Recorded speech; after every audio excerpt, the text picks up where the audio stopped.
Hello friends, study of education में आपका स्वागत है। मैं Neeraj Yadav maths formula at a glance की सीरीज़ को कंटिन्यू करते हुए मेंस्ट्रुएशन में आज डिस्कस करेंगे square, rhombus, rectangle and parallelogram. ये चीज़ जिसको वर्ग, विषमकोण, आयत, समांतर चतुर्भुज कहते हैं। मैंने फर्स्ट पार्ट में डिस्कस किया है ट्राइंगल के फॉर्मूलेस के बारे में। अगर आपने वो नहीं देखा है तो आप उसका लिंक मैंने डिस्क्रिप्शन दे रखा है, आप जाके वहाँ पे क्लिक कीजिए और देख सकते हैं। तो बिना टाइम वेस्ट करते हुए इस सीरीज़ को आगे बढ़ाते हुए स्क्वायर के बारे में डिस्कस करते हैं। तो स्क्वायर स्क्वायर हम लोग पढ़ते हुए आए हैं, जनरल से जल्दी से डिस्कस कर लें। चारों साइड्स बराबर होती हैं इनकी, ठीक है। इसके डायगोनल को क्या कहते हैं? विकर्ण। हिंदी में क्या कहते हैं? विकर्ण। तो इसका परिमाप पी क्या हो गया? चारों साइड्स को ऐड कर दो, 4a हो गया। जो इसका एरिया हो गया, दोनों साइड्स को मल्टीप्लाई कर दो, डेट इज ए स्क्वायर हो गया। इसका डायगोनल जैसे इसका 90 डिग्री होता है, 90 डिग्री ईच एंगल कितने होते हैं? 90 डिग्री, 90 डिग्री बराबर होते हैं। सिंपल सा ये क्या हो गया? राइट एंगल ट्राइंगल हो गया। ये डी, ये ए, ये ए, तो कितना हो गया? D square equals to A square plus का ए स्क्वायर हो गया। ये कितना हो गया? 2a स्क्वायर हो गया, डी स्क्वायर। तो डी की वैल्यू यहाँ से कितनी आ गई? √2a आ गई, ठीक है। तो यहाँ से डी की वैल्यू कितनी आ गई? √2a होगी। ये आपका बन गया। अगर यहाँ से a की वैल्यू निकाली जाए तो a कितना हो जाएगा? a हो जाएगा d/√2। अभी ये वैल्यू अगर हम यहाँ पुटअप करते हैं तो a की वैल्यू कितनी जाएगी? d²/2।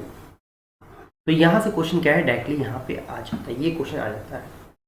अब इसकी बात करेंगे, जो सेकंड क्वेश्चन जो आता है वो ये आता है, अगर एक स्क्वायर है उसके चारों मिड पॉइंट्स को जोड़ दी जाए, चारों मिड पॉइंट मीन्स बीच के पॉइंट को जोड़ दिया है, डेट इज अगर हम लोग नाम दे दें PQRS, चारों जोड़ दें तो ये क्या हो जाएगा? PQRS भी क्या होगा? एक स्क्वायर होगा, एक स्क्वायर होगा, ठीक है, एक वर्ग होगा। नेक्स्ट आगे डिस्कस करते हैं, आगे न्यूमेरिकल इसमें कहाँ से आते हैं। ये एक कोई भी चार पॉइंट को जोड़ देते हैं, एक पॉइंट से चारों कॉर्नर को जोड़ देते हैं, अगर इसका नाम दे देते हैं A B C D, ठीक। इसको जोड़ देते हैं, इसका एरिया A1 लिख देते हैं, इसका एरिया A2, इसका एरिया A3, इसका एरिया A4। अगर एरिया निकालने को आ जाएगा तो अपोजिट साइड्स के जो एरिया हैं उनको ऐड कर दीजिए, निकल आएगा है। और साइड अगर डायगोनल की बात करें तो OA square equals to OC square is equals to OB square plus OD square. ये यहाँ से एक न्यूमेरिकल आ जाता है। और बात करें न्यूमेरिकल्स की तो एक स्क्वायर, ये मैं 3-4 स्क्वायर बना देता हूँ जो जो न्यूमेरिकल्स आते हैं सामने।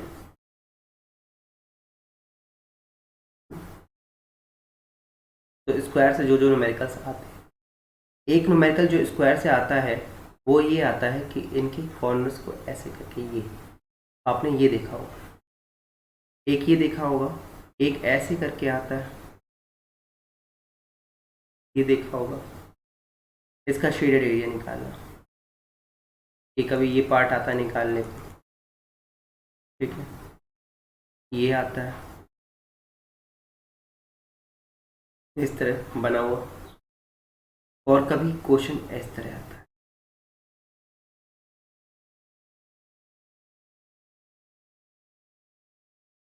ये चार पत्तियां डायग्राम अभी नहीं। तो इन चारों न्यूमेरिकल को सॉल्व करने के लिए मुझे वृत्त डेट इज सर्कल की ज़रूरत है, सर्कल का बारे में। तो इन चारों न्यूमेरिकल्स को जब मैं वृत्त बता दूंगा सर्कल के, तो इन चारों को डायग्राम को मैं वहीं डिस्कस करूंगा, इनके फॉर्मूले भी वहीं डिस्कस करूंगा। तो अब क्या है, नेक्स्ट आगे डिस्कस करते हैं रोम्बस के बारे में डिस्कस करेंगे। रोम्बस डेट इज विषमकोण। अब रोम्बस बनता कैसे, होता क्या है? जो स्क्वायर होता है, जो वर्ग होता है, जो वर्ग होता है उसको क्या करते हैं हम लोग? टिल्ट कर देते हैं। जब टिल्ट कर देते हैं, डेट इज तिरछा कर देते हैं, तिरछा कर देंगे तो वो क्या बन जाएगा?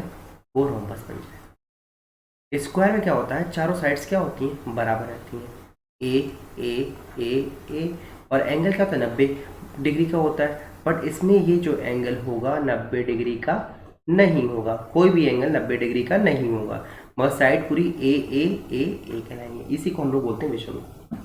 अब इसके बारे में, इसके एरिया के बारे में डिस्कस कर लेते हैं। ये हो गया आपका विषम कोण। ये हाइट हो गई इसकी h हो गई, और ये डायगोनल मान लेते हैं, एक डायगोनल ये, एक डायगोनल क्या है, एक ये है। एक डायगोनल को d1 और दूसरे डायगोनल को d2 मान लेते हैं। ये दोनों इंटरसेक्ट करते हैं कितने में, 90 डिग्री, और हम जानते हैं 90 डिग्री सामने वाला हमेशा क्या होता है, हाइपोटेन्यूज होता है, डेट इज कॉल्ड। ये हो गया साइड ये ए। तो जो अगर इसका एरिया निकालें, इसका एरिया क्या हो जाएगा, base into height, that is आधार और इंटू ऊंचाई। तो इसको a इंटू एच लिख लो, क्योंकि हमारा बेस क्या है, a है इसमें। और भी दूसरा फॉर्मूला ये है कि इसको ये भी लिखते हैं half into d1 into d2। दो डायगोनल क्या कर दो, मल्टीप्लाई कर दो। यहाँ से भी आप निकाल सकते हो गया। अब इन दोनों में एक रिलेशन होता है, डायगोनल में जो रिलेशन होता है, जो मेन पार्ट जो एग्जाम में आता है, एग्जाम में क्वेश्चन उस तरीके से आता है, घुमा के एरिया निकालता है। 90 डिग्री हो गया। ये दोनों जो इंटरसेक्ट करते हैं तो डायगोनल को आधे पार्ट में डिवाइड कर देते हैं, आधे आधे पार्ट में। तो ये कितना हो गया d2/2, और ये कितना हो गया d1/2, और ये साइड a है। तो कितना हो गया यहाँ से a² इक्वल्स टू d1/2 का होल स्क्वायर प्लस d2/2 का होल स्क्वायर। इसको इतना ही रहने दीजिएगा, कोई भी इसको पूरा सिंप्लीफाई मत कीजिएगा। मैं कह रहा हूँ मत कीजिएगा, क्योंकि क्या होता है हम न्यूमेरिकल्स में फिर दिक्कत करने लगते हैं। तो रोम्बस में सिर्फ यहीं से एक न्यूमेरिकल आता है। नेक्स्ट बात करते हैं आयत रेक्टेंगल की। रेक्टेंगल में के बारे में जान लेते हैं, रेक्टेंगल क्या होता है। रेक्टेंगल में क्या होती है, ये लेंथ हो गई, ये ब्रेथ हो गई, ये इसका विकर्ण हो गया, डायगोनल हो गया। ईच एंगल कितना होता है 90 डिग्री का, हर एक एंगल कितना होता है 90 डिग्री का होता है। इसमें सिर्फ एरिया की बात करें, इसके एरिया की, तो दो साइड मल्टीप्लाई कर दीजिए। परिमाप पेरीमीटर की बात करें तो क्या होगा, दो एल होते हैं, दो बी होते हैं, डेट इज एक ये एल हो गया, एक ये बी हो गया, ये एल हो गया, ये बी हो गया। तो ये परिमाप डेट इज पेरीमीटर हो गया। नेक्स्ट बात करते हैं डायगोनल की। सेम वही डायगोनल का क्या हो जाएगा, √L² प्लस b²। सिंपल से हो गया। अब न्यूमेरिकल्स कहाँ से आते हैं इसमें, जो इसमें न्यूमेरिकल्स आते हैं वो पहला मैं डिस्कस करता हूँ। सपोज एक लैंड है, लैंड कुछ भी कमरा हो सकता है या कुछ भी हो सकता है, कमरा हो गया, बगीचा हो गया, कुछ भी हो सकता है। अगर बगीचा हो गया डेट इज गार्डन हो गया, तो गार्डन के चारों तरफ हमने फुलवारी लगा दी, ठीक है, सेम साइड की चारों तरफ। अगर घर का बरांडा हो गया तो चारों तरफ हमने चटाई बिछा दी, कारपेट बिछा दी। तो कुछ भी हो सकता है, एनी टाइप ऑफ न्यूमेरिकल। अब ये क्या है, सब सारी sides x x x x, सारी साइड्स x x बढ़ा दी। अगर पहले क्या है, इसकी लेंथ l है, इसकी ब्रेथ b है, चौड़ाई लंबाई इतनी ही। तो अब क्या है, इसको कैसे निकालेंगे, पूछेगा एरिया ऑफ पाथ, इस पाथ का एरिया निकालने को बोलेगा आपसे, इस पाथ का। तो इसको कैसे निकालेंगे, तो स्टार्टिंग में जो लगता है आउटर, मतलब अंदर वाले को हम लोग लेते हैं इनर एरिया ऑफ इनर का एरिया कितना निकलेगा l इंटू बी, और जो आउटर का एरिया होगा वो कितना होगा l प्लस 2x और b प्लस 2x। क्यों होगा आप बताइए, ये x इधर बढ़ा है और एक x इधर बढ़ा है, तो 2x हो गए, इधर बढ़ा है इधर बढ़ा है, फिर 2x हो गए, तो ये ऐड हो जाएंगे। अगर ये पाथ का एरिया निकालना है तो एरिया ऑफ ए पी लिख दूं मैं, तो एरिया ऑफ ए पी जगह निकालेंगे तो क्या होगा, आउटर में से इनर को माइनस कर देंगे, बड़े में भाई छोटे को घटाते हैं, तो क्या करेंगे l plus 2x b plus 2x minus का एल बी। यहाँ से अगर इसको सॉल्व करेंगे तो कितना जाएगा, एल बी प्लस का 2xl प्लस का 2xb प्लस का 4x² माइनस का एल बी। ये कैंसिल हो गया। तो यहाँ से अगर मैं 2x कॉमन निकाल लूँ तो l प्लस बी कितना हो जाएगा, l प्लस बी प्लस का 2x। समझ में आ गया, ये आ गया क्या आपका एरिया ऑफ पाथ। सिंपल सा क्वेश्चन था, एरिया ऑफ पाथ। अब इसको याद कैसे किया जाएगा मैं बताऊंगा कैसे याद किया जाएगा, अभी इसको लिख लीजिए। नेक्स्ट बात करते हैं, आगे बढ़ते हैं। अगर हम लोग का पहले ही लैंड क्या है, लैंड ऐसा रहता, हमने अब खोद के अंदर एक उसकी क्यारी बना दी, अब हम अंदर आए हैं। पहले क्या था, लैंड के बाहर जा रहे थे, अब क्या हम लोग अंदर तरफ मूव कर रहे हैं, अंदर की तरफ, है ना, अंदर की तरफ। और चारों तरफ साइड क्या है, x x x x। ये लेंथ l हो गई, ये ब्रेथ b हो गई। तो जो आउटर वाले का एरिया निकालेंगे तो L इंटू बी आ जाएगा, जो इनर वाले का निकालेंगे अब क्या होगा, लेंथ में से 2 माइनस करोगे फिर एक्स एक्स, तो L माइनस का 2x, बी माइनस का 2x। अब जो एरिया ऑफ पाथ, वही ये पाथ का एरिया जो निकालेंगे वो कैसे निकालेंगे, सीधी बात है, आउटर में से इनर को माइनस कर देंगे तो माइनस का 2x, और ऐसे बी माइनस का 2x 2x। तो इसको कैसे कर देंगे, ये हो गया एल बी माइनस का एल बी प्लस का 2xl प्लस का 2xb माइनस का 4x²। अगर ये कैंसिल करेंगे ये कैंसिल हो गया, कितना बचेगा, 2x कॉमन निकालने तो l प्लस बी माइनस का 2x। सिंपल सा हो गया, ये एरिया ऑफ पाथ हो गया, निकल आया एरिया ऑफ पाथ। अब कैसे याद रखेंगे, टेंशन मत लीजिए, मैं बताता हूँ कैसे इसको याद रखेंगे, है ना। तीसरा अब बात करते हैं, ये इसके अंदर दो पाथ बना दिए गए हमने ऐसे ऐसे करके, ये पाथ एक्स वाई, इनकी चौड़ाई क्या है x और x। अगर ये लेंथ l है, ये लेंथ, ये ब्रेथ b है, तो अगर इस पाथ का एरिया निकालेंगे तो ये इसके लिए हो जाएगा x, ये क्या हो जाएगा, एरिया हम एक का मान लें तो कितना हो जाएगा इसका b इंटू एक्स, और इसका अगर एरिया निकाल लें a2 मान ले रहे हैं, इसका हो जाएगा l इंटू एक्स। और देखिए एक एरिया क्या है, कॉमन है, शेयर कर रहा है, इसकी भी x है और इसकी भी x है, तो इस वाले का जो एरिया आएगा वो x² हो जाएगा, ठीक है, एरिया क्या रहेगा x² हो जाएगा। अब हमें क्या है, सारे पाथ का एरिया फाइंड करना है। देखिए जब हम लोग क्या है, जब इधर से इधर जा रहे हैं और फिर इधर से इधर आ रहे हैं, तो ये पार्ट जो है ये वाला 2 बार काउंट हो रहा है, तो इसको एक बार क्या करेंगे, माइनस कर देंगे, तो जो एरिया ऑफ पाथ होगा वो क्या होगा, l into X plus B into X minus का x², और x क्या है, कॉमन निकाल लेंगे, तो वहाँ से l प्लस बी माइनस का x हो गया, ठीक है। अब ये आ गया। अब इन सबको याद कैसे करेंगे, मेन चीज़ है याद कैसे करेंगे। मैं सबने लिख लिया हो तो मैं एक बार रब कर दे रहा हूँ पूरा, और पूरा बताता हूँ कैसे याद करने हैं। ये 3 फॉर्मूले हैं, एक में जब हम लोग क्या है, लैंड में चारों तरफ इंक्रीज कर रहे हैं, इंक्रीज कर रहे हैं, डेट इज इंक्रीज कर रहे हैं, बाहर जा रहे हैं, है ना, एक्स एक्स बाहर जा रहे हैं। एक में क्या किया हमने, हमारी लैंड पहले से ही है, हम अंदर की तरफ जा रहे हैं, अंदर की तरफ जा रहे हैं। और एक में क्या है, हमने पाथ में इंटरसेक्शन किया, है ना, ठीक है, ये किया है। अब इनके जो एरिया के फॉर्मूले हैं एरिया ऑफ पाथ के, एक चीज़ ये देखिए न्यूमेरिकल सही से आते हैं, इसमें क्या है 2xl प्लस बी बाहर को जा रहे हैं तो प्लस का 2x। इसका जो एरिया ऑफ पाथ का फॉर्मूला आया है वो कितना आया है, 2xl प्लस बी माइनस का 2x। इसका जो एरिया ऑफ पाथ का फॉर्मूला आया था वो कितना आया था, x l plus B minus का x। अब ये देखिए जब हम लोग बाहर जाएंगे x बढ़ रहा है और x, तो कितने 2x, तो यहाँ से कि 2x ब्रैकेट लगाएंगे आप, इसमें बढ़ रहा है, एक l में बढ़ रहा है प्लस b में बढ़ रहा है, कितना बढ़ रहा है, बाहर को जा रहे हैं, आप बाहर को जा रहे हैं तो प्लस का 2x।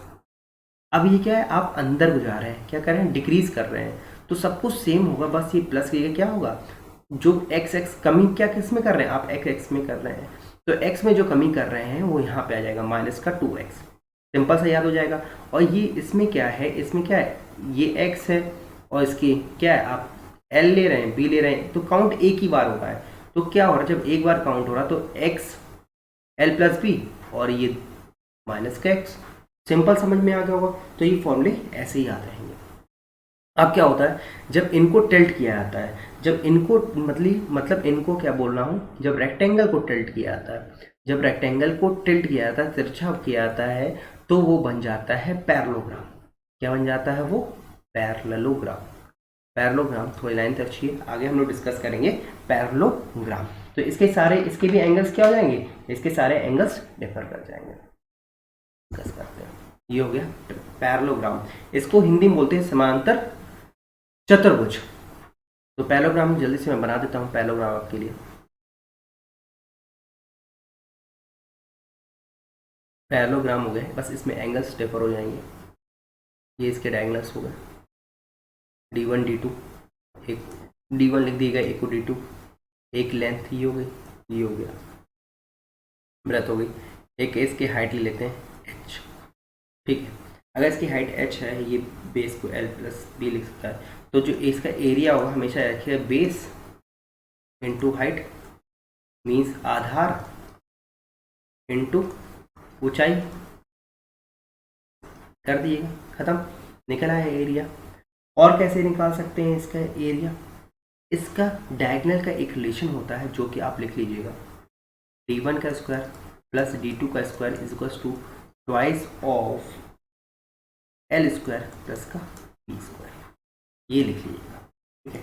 d1 और डायगोनल को स्क्वायर करेंगे, ये दोनों 2 की twice of l plus b। तो ये क्वेश्चन जो है आता है एग्जाम में, यहीं से आता है, मेन चीज़ है यही चीज, क्वेश्चन आपको आता है एग्जाम में, सिंपल सा निकल जाएगा। और इसमें जो क्वेश्चंस आते हैं वो भी हम डिस्कस कर ले रहे हैं। एक ही आता है, इसको हम लोग पैरेललोग्राम बनाना है।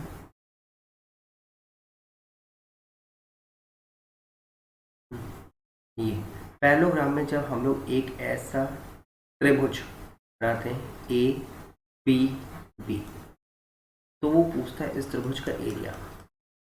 तो इस त्रिभुज का जो एरिया होगा, area of A P B triangle, क्षेत्रफल जो आएगा वो कितना आएगा, वो हो जाएगा half of area of parallelogram. जो पैरेललोग्राम है उसके एरिया का क्या हो जाएगा, हाफ हो जाएगा। ये क्वेश्चन मैक्सिमम एग्जाम में देखने को मिलता है, ठीक है। एक नेक्स्ट करते हैं, और कौन से क्वेश्चंस आते हैं एग्जाम में।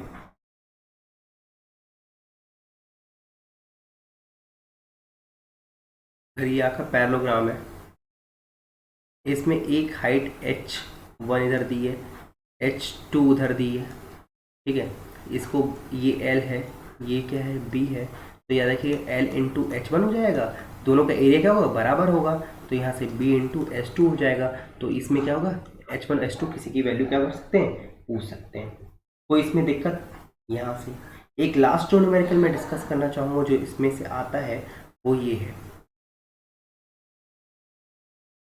अगर इनके मिड पॉइंट को जोड़ के, सपोज इसका मिड पॉइंट ये है और इसके मिड पॉइंट ये है, इनके अपोजिट कॉर्नर्स जोड़ के एक ट्राइंगल बनाते हैं, ठीक, ऐसे करके।